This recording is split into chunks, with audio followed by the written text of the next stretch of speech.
देश में corona virus की वैक्सीन को लेकर आईसीएमआर के प्रमुख डॉक्टर बलराम भार्गव ने बड़ी जानकारी दी है। उनका कहना है कि देश में इस वक्त एक नहीं, दो नहीं बल्कि 3 वैक्सीन के ट्रायल चल रहे हैं। उन्होंने कहा है कि सीरम इंस्टीट्यूट ऑफ इंडिया द्वारा बनाई जा रही ऑक्सफोर्ड वैक्सीन को फेज 2 और 3 के क्लिनिकल ट्रायल के लिए मंजूरी दे दी गई है। साथ ही उन्होंने ये भी जानकारी दी कि देश में 17 जगहों पर 1 हफ्ते के अंदर टीके का ट्रायल शुरू हो जाएगा। यानी अब भारत में 2 नहीं बल्कि 3 वैक्सीन ट्रायल के फेज में हैं। आईसीएमआर के प्रमुख डॉक्टर गोपाल भार्गव ने यहाँ ये भी जानकारी दी है कि भारत बायोटेक की वैक्सीन के पहले चरण की स्टडी पूरी हो चुकी है और जाइडस कैडिला के पहले चरण की स्टडी भी पूरी हो चुकी है।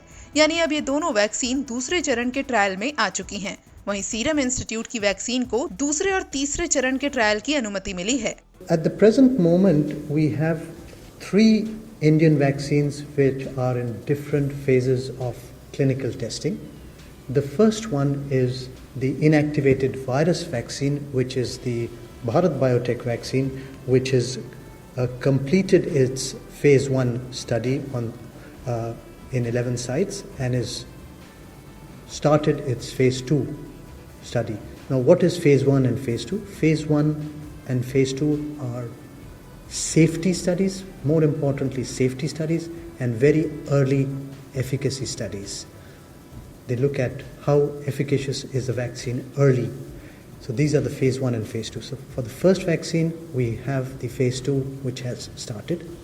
Similarly, for the DNA vaccine of Zydus Cadila, we have India has completed the phase 1 and has embarked on the phase 2 of study at 11 sites, and that is also progressing well.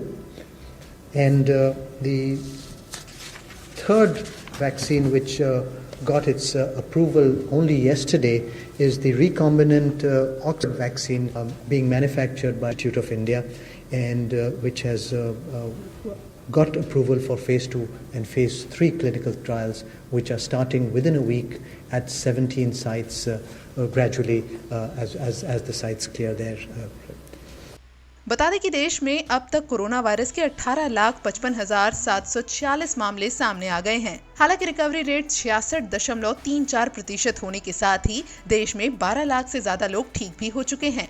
वहीं दुनिया भर में corona virus के कुल संक्रमितों की संख्या 1,83,00,000 का आंकड़ा पार कर चुकी है। ऐसे में भारत समेत दुनिया भर के कई देशों में कोरोना वैक्सीन पर रिसर्च चल रही है। लेकिन यहाँ जानकारी के लिए ये भी बता दें कि Dainik Jagran corona virus vaccine या किसी भी दवा के इस्तेमाल की सिफारिश नहीं करता है।